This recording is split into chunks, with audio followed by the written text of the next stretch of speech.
How we doing, guys? Moose here, back for episode number 37 of our West Ham United career mode, and we are jumping right into the gameplay here. We're going to take on Liverpool in the first match of this episode, home at the Bowling Ground. Liverpool struggling right now in the league. They're in 16th position, just a single point away from the drop zone. They have 13 points from only 13 matches, and we're looking to add more to their misery of this season so far. We currently have the best defensive record in the entire Premier League, so you can see how well we've developed our defense in Season 2. The guys like Butland, Van der Veer making a huge impact. They're going to be in the lineup. Noble's going to be partnered alongside Chiante, Antonio Morales, Payet, and Dybala. We're using the exact same lineup that dominated Manchester United 4-0 in our last episode. If you haven't seen that, go back and watch it, because Mark Noble scored one of the best goals you will see in FIFA. It was unbelievable. But Liverpool come out with a fantastic squad. Balotelli's come back from his loan. They've brought in Nainggolan despite selling Coutinho. They've brought in a really solid holding midfielder and let Firmino take over that attacking midfield spot. So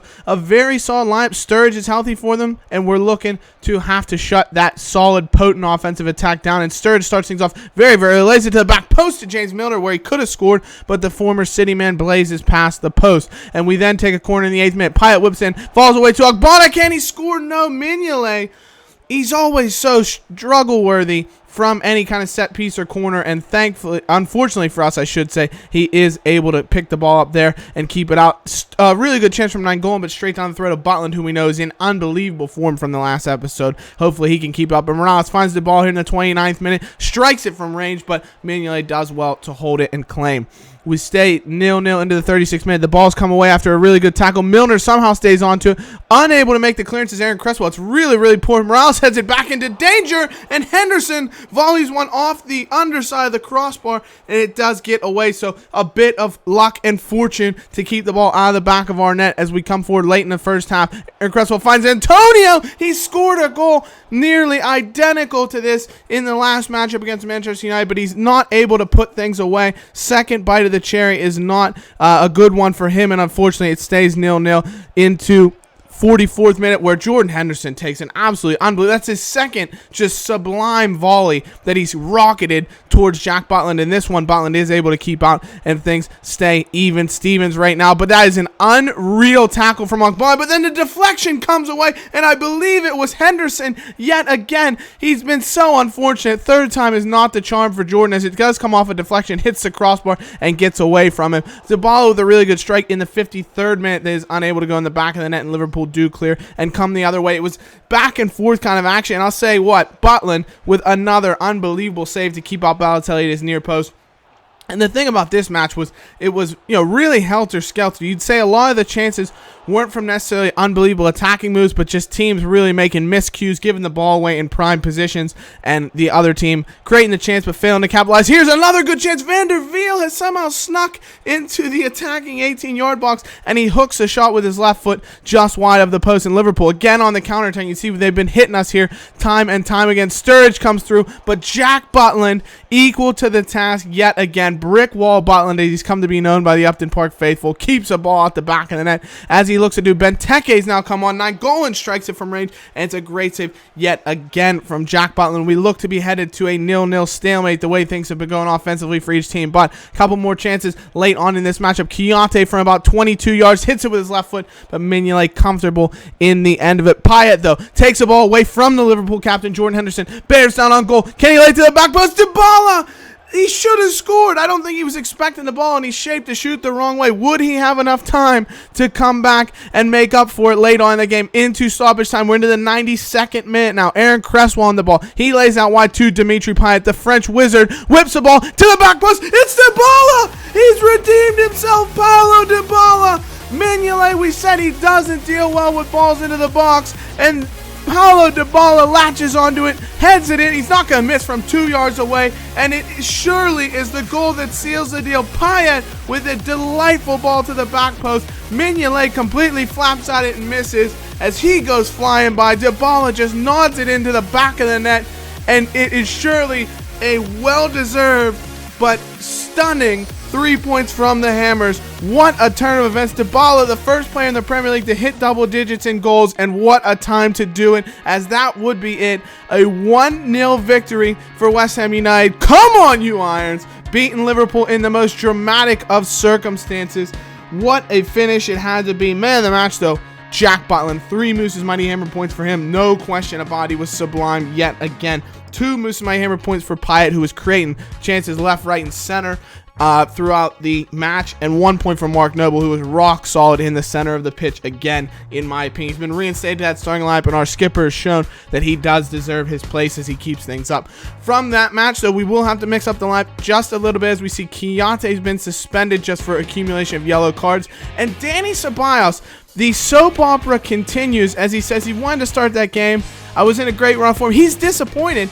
I understand you're disappointed. We just won. Don't come to me all upset and moody after we just won a dramatic matchup against, a big rival Liverpool, who's a very big team. I don't think you should do that. Iorfa, then, he didn't even play in that matchup. He's only been playing in cup matches, really. And he says, you know what, I want a wage increase, Gaffer. You're young. You don't need a wage increase. You're not even starting. You're second choice right back. You're very good young talent, but we don't need this kind of insurrection here in the season. So we'll see what happens moving forward. But we do have a matchup against Norwich City away at Carrow Road. Norwich, always a tough opponent away from home. I'll tell you what. Every time we play them at home, we seem to just slaughter them 6-1, 6-0, things of that nature. But whenever we play them away, they are a very, very resolute side. They got a lot of pace with Jerome up front, Redmond on the wing. So some players we do have to contend with. Of course, John Ruddy is a very, very solid goalkeeper to contend with.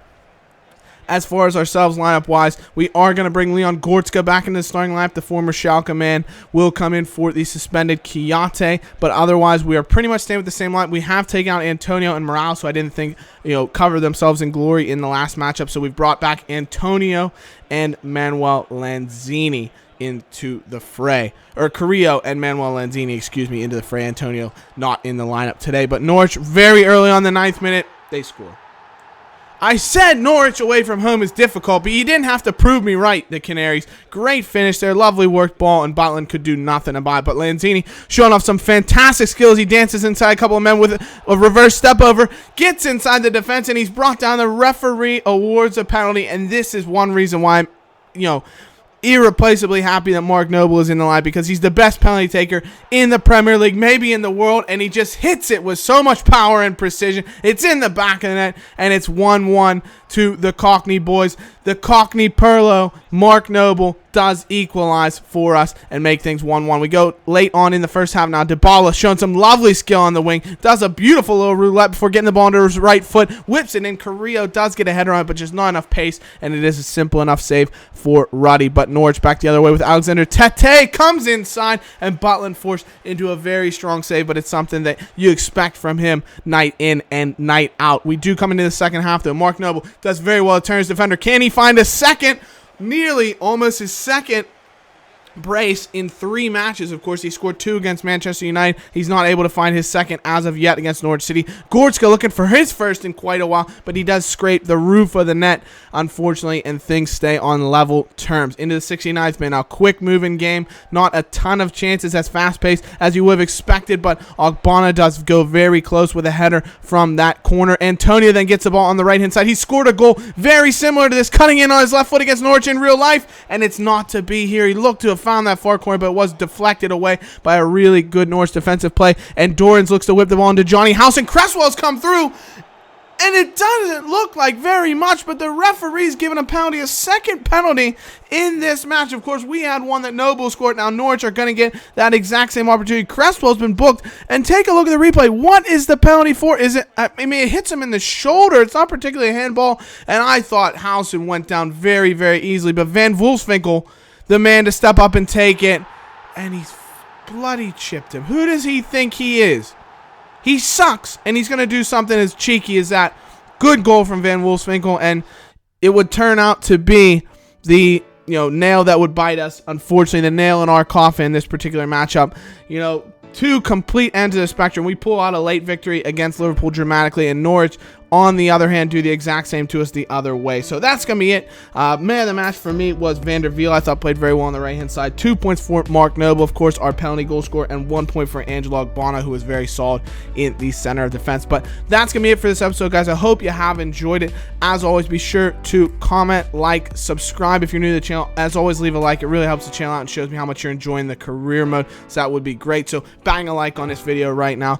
And thank you guys so much for watching. We'll see Hammer's Headlines come back with a bang in the next episode. So hope you guys have enjoyed it. We will see you then. Take care. Bye-bye. Like we always do with this time.